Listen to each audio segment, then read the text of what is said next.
Ever wonder what would happen if Deadpool got the Venom Symbiote? Well, let's look at a nice little what-if story. No, this isn't in continuity, but it is a complete story series. We here at Comicstorian recap your favorite comic books and throw in some music and voices because it would be boring without them. Once upon a time, there was a story about Peter Parker struggling against the alien symbiote known as Venom as it tried to bond with him. During that time, Peter found himself inside of a church as the bells began to ring, causing the symbiote to separate itself from him. But this story isn't about that. This is about what happened to the symbiote after it released from Peter and it went into hiding. As time passed, the symbiote stayed hidden within the church floor, healing itself after hearing the loud rings from the bells. But as it remained in the shadows, the symbiote learned something that it never quite expected. Kindness. You see, the janitor of the church would often stop by to give it candy, not knowing what it was. And then one night, a spaceship flew down and scared the symbiote. It jumped onto the janitor to protect him from the explosion that it sensed was coming. But as the church was being torn apart, the space bounty hunter killer Thrill asked, "Where is it?" Guz says that it seems their target has fled. The Clintar seems to have escaped. But outside, the janitor that the symbiote bonded with told it to try and escape. His heart was too weak to go on. But thank you for saving me. Meanwhile, in another part of town, Wade Wilson currently has no eyes because he's in a battle with Machine Man. Wade tells Aaron, "Come on, snap out of it," but Aaron tells him that he can't help it. His AI is so advanced that it is susceptible to mental control. Behind them, Dancin' Macabre shouts for them to dance to the tune that only she can play. No one will steal the ancient relic of Kali. Wade manages to free himself from Aaron's hold, and Aaron tells him to hurry up and flee. He won't be able to resist her for very long. Meanwhile, up above in the rafters, the symbiote is watching and waiting. Wade says that's why he gouged his eyes out. He doesn't need eyes for this. He's like the pinball wizard with guns. Wade starts firing aimlessly into the crowd, saying that he only needs his sense of smell. As none of the shots are actually hitting anyone, one of the thugs laughs, stating, "How is he?" But then the thug is hit in the head with a gun, and Wade asks, "What was that? I couldn't hear him over the sound of his skull cracking." However, even before he can finish his jokes, Wade is suddenly grabbed again by Aaron and held in front of Dancin'. The only problem is that his eyes are starting to grow back, and as they do, the symbiote falls from the ceiling, attaching itself to Wade. Wade begins to scream, "Braids!" And Aaron tells him to go ahead. His AI is corrupted, even though he just began to understand what it means to be human. Wade stops himself and tells him, "Wait, I can't do that. We're supposed to be like friends." And then he asks himself, why did he just lose control for a second? Like he was resisting Danson's control, but falling victim to something else. Wade then tosses Aaron to the side, telling him to sit back. He's feeling a bit stronger for some reason. The symbiote starts grabbing Wade's gun and grabs swords off of a statue and begins ripping apart and shooting everyone. However, truth be told, this isn't the first time that Wade has come across the symbiote. A while back, when Wade was in search of a new costume, he found a machine that would give him just that. Except at that time, Wade detected the alien's awareness within the costume, and he decided that maybe he should just put it back or give it to someone else. You know, like Spider-Man. Back in the current time, Wade thinks how the suit must have followed him back home like a lost puppy. Behind him, Dancin' begins to escape, and just as Wade tells her, "Do not run!" there's a sudden thwip. Wade asks himself, did he just thwip? Because that would be cool. A short while later, Aaron begins to wake up from the mental control and sees Dancin' and her men webbed up, and the idol that him and Wade were after saved with him. Outside, though, Thrill is told that the Clintar was here, but it seems like it found a new host, possibly a superhuman, and she shouts, "Oh goody! Now we're gonna get to have some fun. The symbiote's playing superhero again." In another part of town, there's a children's birthday party in full swing at the popular pizza parlor and arcade. Among those children are the 4 Power Pack kids, all of whom seem to be enjoying the fine entertainment of Obnoxo the Clown. One of the children asks if he's going to be making balloon animals, and Obnoxo says he ain't got no balloons. What he does have is the sandwich! And after mushing it all together, he presents the feral crocagator. Part alligator, part crocodile. As the party goes on, everyone begins to hear a rumble as the ceiling begins to break away. Aliens then begin to jump down, and one shouts that they're here to capture the Power Pack children. The kids all suit up and fight off the invading aliens, and just as the aliens slowly start to capture them one by one, Wade swings in kicking. Wade shouts that he's just your friendly neighborhood web-slinging super guy, and he just happened to notice their little mini alien invasion. After freeing the Power Pack kids, Alex asks if he's Spider-Man, and Wade tells him no, he's much cooler than him. Think of him as cool Uncle Spider-Man. Wade then starts webbing and kicking all of the other aliens, and they shout for more reinforcements, when suddenly a giant alien crashes down. Jake says these guys totally mean business, look how cool they are. To which Wade asks what's so cool about them, and the alien starts to arm all of his guns. They then shout for him to face his, and then he's sprayed in the face with water. Everyone looks at Obnoxo, and he says that if anyone's ruining a children's Steven's birthday party, it's going to be him. Wade asks if that's really Obnoxo the Clown, because that mental breakdown he had on TV was, but he suddenly stopped when he starts to ask himself if Obnoxo's really using water against the aliens. And Obnoxo turns back, telling him, that ain't just water. Alex then asks, what could you mean? And Jake tells him, it's pee. The alien punches Obnoxo and Wade shouts, let's go, Power Kids! To which they respond, it's Power Pack! Whatever you say, kids! Everyone jumps on the alien and they start to beat him down. And just as they're defeated, he begins to shout that all of the aliens need to retreat. They all warp back onto their ship and they begin to escape. And Wade asks himself, what would a real superhero like myself do in this situation? A few moments later, Wade breaks through the windshield of the ship, shouting, looks like frog legs are on the menu. Afterwards, Wade heads back down and all of the Power Pack children give him their thanks, and even Obnoxo thanks him. Obnoxo even hugs Wade, and Wade asks him if he's trying to pick his pocket. And Obnoxo quietly responds with, well, yeah.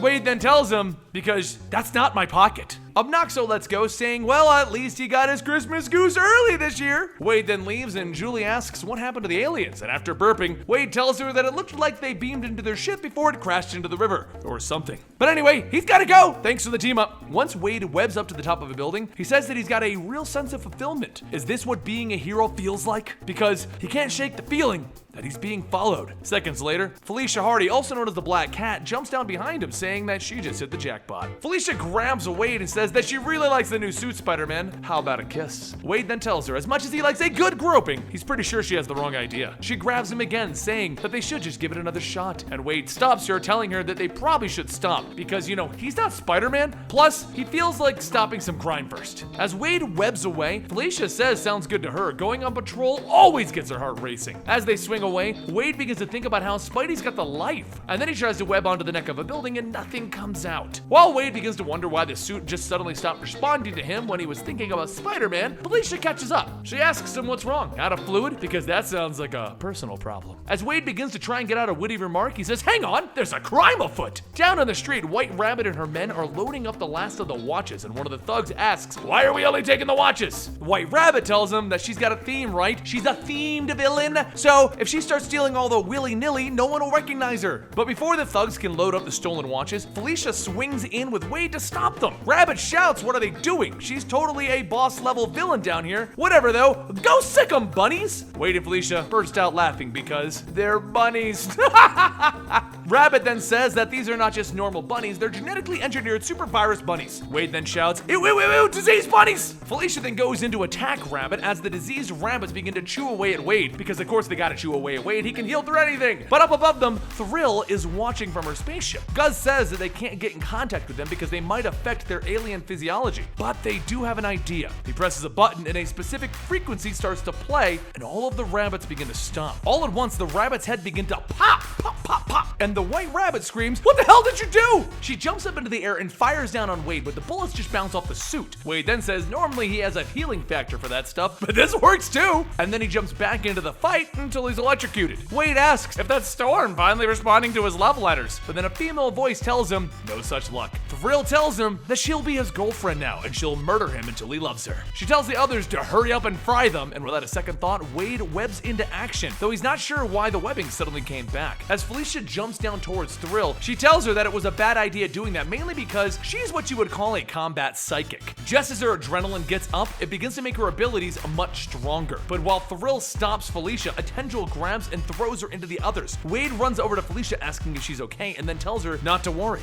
Thrill leans up stating she's got her, and Felicia slashes into Wade's stomach. Wade shouts, this is why I hate mind controllers. They always turn team-ups into friend versus friend fights. But while the fighting goes on, White Rabbit pokes her head out and throws carrots. Thrill tells her that she's been stabbed by a lot of things, but never vegetables. Rabbit tells her that they're not just for stabbing, and she pushes the button on her watch and the carrots explode. White Rabbit then begins to laugh, and Guz points a gun at her. But before they can do anything, Wade grabs him, saying that is his criminal career with a screw loose. He then starts to slam the other two bounty hunters around, and White Rabbit runs off. After throwing the two around, Wade picks up Cold War and bites his head off. Guz shouts they should probably go and get a better chance of capturing the Clintar later, but as they leave, Wade shouts, shouts, "You better run!" And then he sees Felicia passed out. He takes her atop of a building and tells her to just get some rest before he weds off. But across the way, another person is watching, and that person is Kraven. Not long later, Wade begins to think that he thought it would be more fun bonding with a gooey alien, but this is even too much for him. That's when a dart shoots out, barely missing him, and Wade shouts back, "Come on! Give me some slack here!" Kraven jumps on top of him, telling him, "I will not give slack to Spider-Man." And then Kraven stands over him intimidatingly, and Wade tells him, "You got the wrong guy!" And the suit shoots up, punching him. Wade then follows that up by telling him, "Now I know you go commando, but two things. One, very impressive. Two, not cool." And Kraven stumbles back. Wade then gets back up and kicks Kraven before trying to swing away. But Kraven fires more darts. As they pass by Wade, Wade responds with, "You missed!" And then he looks at his back and says, "Maybe not." He crashes into a tree and the suit pushes the needles out, but not before the poison begins to seep inwards. A little ways back, Kraven begins to hunt, and as he looks through the woods, he shouts, "Where are you, Spider-Man?" And then from behind him, in a tree, Wade tells him, "That's where the whole mistaken identity thing is really gonna cost you." Wade jumps on Kraven's back, and then he tries to rip his head off, but he stops and asks, "Are you really dyeing your hair?" Kraven kicks Wade away, telling him, "I will not let you ruin the sacred rite with sarcasm." Kraven then runs up, knocking Wade down with both fists. As Wade gets up, the poison still runs through his body, and he says that he's got to get clear, but as Kraven gets closer, the symbiote pushes Kraven away, and Wade then gets to escape. A short while later, though, Wade is sleeping in the lion pen, and as they sniff him out, he elbows them, telling them 5 more minutes. The lion roars and swipes at Wade's face, ripping off part of it. The symbiote covers it back up, and Wade shouts, "You are a bad kitty!" But then they stop at the sound of Kraven's battle cry. He suddenly flies in, tackling the lion, and shouts, "No caged animal will ever take my prey away." Wade looks at Kraven holding up the lion and tells him, "You know, that's kinda sweet." And then Kraven throws the lion, and Wade asks him, "Where did you get that yeehaw battle cry from? Because I would really like to." But Kraven turns back and kicks Wade and tells him, "We will conclude our battle." But Wade pulls back the mask and tells him, "Look, you really are trying to fight the wrong guy. Really, Spider-Man is cool and all, but..." As Wade tries to go on, the symbiote begins to scream and take over, and it shouts, "He turned his back! He's a monster!" Wade goes back to talking like normal as if nothing happened, but the symbiote continues, "I tried to help him! He left me to die!" As Wade and the symbiote begin to try and fight for control, Kraven sees what's going on. Wade is not Spider-Man, but just as he says Spider-Man, the symbiote reaches back and cracks Kraven across the face. It then jumps down, slamming Kraven down, and crawls onto him, saying that if he wants to hunt the spider, do something that he wouldn't suspect. Try a gun! The next morning, Wade starts to wake up on top of a building, brushing off the bird droppings when he says that he had a strange dream as if he was talking to the suit. More like arguing with the suit over Spider-Man, and the suit told Kraven to go kill Spider-Man. Meanwhile, back up in Thrill's ship, Gus says that he may have an idea for luring the Clintar out. The Clintar always makes bonds with those that it comes in contact with. The last one was known as what the Earthlings call Spider-Man. As the night begins to set, Wade was swinging through the city when he suddenly began to feel something. It was like a distress call. Like something had happened just before it actually had happened. As he swings, he begins to think about how strange it is that he's going off to rescue Spider-Man. And then the symbiote says, "No, we will destroy him." Wade asks, "How did you know that I was gonna go save Spider-Man? It's like a sense that I'm drawn to." And the symbiote shouts, "To watch him suffer!" Wade then asks, "What the hell is going on? It's like I want to save Spider-Man one second and then kill him the next." A little ways off in the warehouse, Thrill stands over Peter Parker's body, stating that they just have to wait for their hero. Seconds later, Wade crashes through the window, shouting, "No hero here, lady!" And as he lands, Gus fires a sonic blast, peeling the symbiote off of Wade. As the symbiote tries to regain control, Thrill jumps in kicking, and after one hit, Wade grabs her legs and slams her back and forth. Gus then fires another blast, ripping the symbiote off again, but rather than trying to cover Wade, it pushes him out, giving Wade a chance to attack freely. Wade jumps over, kicking Gus, and says, "Man, having that alien voice inside of your head is just one too many." After knocking Gus out, the symbiote then oozes over Wade and regains control. Thrill starts to get back up, stating that she appreciates the smackdown, but it got her adrenaline going so she can fire up her telekinesis. She throws a steel beam, but as the symbiote knocks it away, she fires a psi blast. The symbiote tells her that she has to remember, "There are 2 of them!" The symbiote's tongue lashes out and cuts off one of Thrill's arms. She shouts that she was just having fun, and the symbiote then grabs the arms and starts to eat it. Gus runs over, grabbing Thriller, stating that they're done here. And as the symbiote finishes eating, it asks, "Where are you going? We're not finished yet." Thrill's ship begins to take off, and the symbiote webs it and jumps on top. A cannon begins to appear and shoots into the symbiote, knocking it back down. And Wade then responds with, "Yeah, you better run." As he turns his head, he notices Spider-Man's still there, and the symbiote takes over again. It shouts, "It's time for payback!" And Wade tells him, "No, I don't want to kill Spider-Man." The symbiote begins to rip itself off off of Wade, telling him, "No, you have to!"